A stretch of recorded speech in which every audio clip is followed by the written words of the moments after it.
What's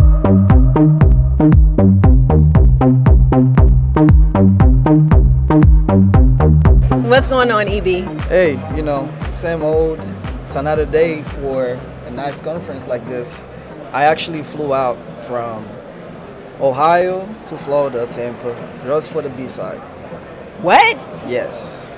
Today? Actually, I missed my flight yesterday. I was supposed to be participating on one of the the networking trainings. Yeah. And I missed my flight, but I had to catch one later because I said I was not going to miss today. So I made it. Yeah, I see a lot of people. Everybody is friendly here, so I'm liking it. Liking the environment.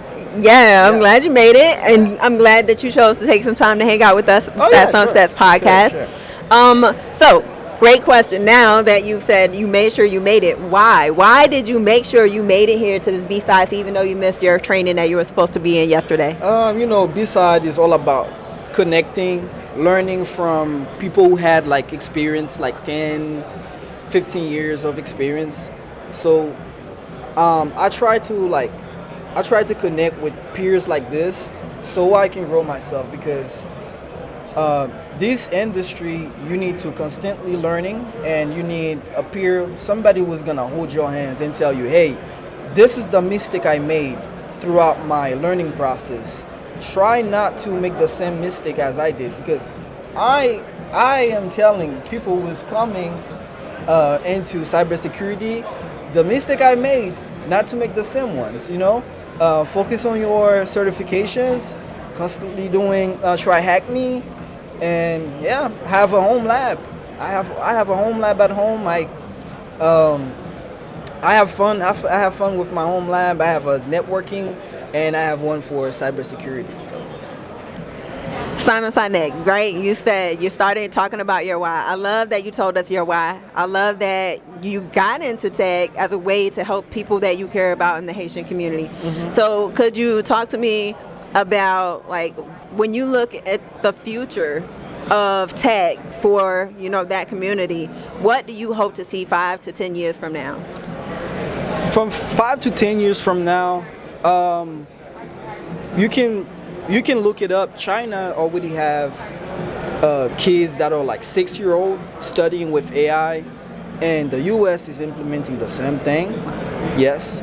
So now the world is shifting. So that's like a new civilization that we will see like in a couple years, like 5 to 10 years.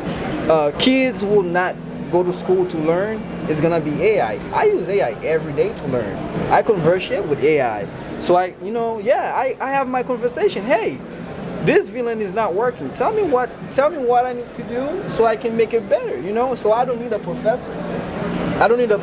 Like, I'm not scared of like judgments. Nah. Yeah, the AI doesn't judge you. So that's a great tool for like learning. So I see in like 5 to 10 years, I'm hoping that we build our infrastructures, and we put in place like a different like education, because the world is changing. That's pretty much how I see the Haitian like education to change, because we all changing, like the whole world is changing to like AI. You can look at Qatar, Arabi Saudi, countries like this. Mm-hmm. They already have AI powered in the buildings. Okay. Oh, can I tell you about one of my projects? As long as you tell them. One of my projects, I am planning on getting a Raspberry Pi and powered my home with AI, so I can ask it more questions every day. So AI never get tired of me. I ask a lot of questions. What are some things you plan to ask your Raspberry Pi AI that you build at home? Actually, watch my network, because there's a lot of people who wants to get in it. So you're gonna use it to help give other people resources? Yeah, like give me resources at home. Hey, just a typical day, I'll wake up and ask AI, I don't know what to eat today. Tell me what's in the menu for me. What's good alimentation. And keynote on this is that I'm not running this AI online. So it's gonna be everything. It's gonna be offline.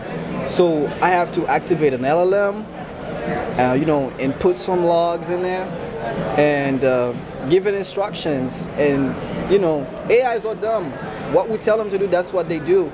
And the more information you feed the AI, the more it can communicate with you. The more clear you are, the better you can communicate with AI. So I work with AI a lot. I use AI on my everyday. Okay, so somebody's listening today and they would like to know how to get into building their AI or LLM or a home lab. What would you tell those people? To build your home lab, you don't need $10,000 technologies. That's gonna take up space in your house. Just use like some Oracle sandboxes, like hypervisors, just virtual machines. You don't need to buy things that are like gonna hurt your pocket, and you probably buy it just it's gonna be sitting there in your house. So start small, because take it like step by steps, and then you can transition into something greater. That's what I think. Someone who's like want to get into cybersecurity, first thing first, you need hands-on experience, and you have to see it this way. See it as you having fun. Yeah. Every time I'm doing the capture the flag, I'm having fun. Yeah. I missed something, I search it up. I found it, I'm happy. I'm celebrating. I love this. Well, thank you, EB. I appreciate you coming over to share your perspective. I love that you're smiling while you're talking about tech. Y'all see this? He's happy, like clearly happy about tech. If you have more questions, you could contact EB at... You can contact me on my LinkedIn. It's Eberson Dennis. And I'm open to connect with anyone in this industry who see AI the way I see it, or if you see it a different way too. I'm glad to know your perspective, what you have to share. Perfect. Yes. Thank you so much. Again, really glad that you came to chat with us. Thank you.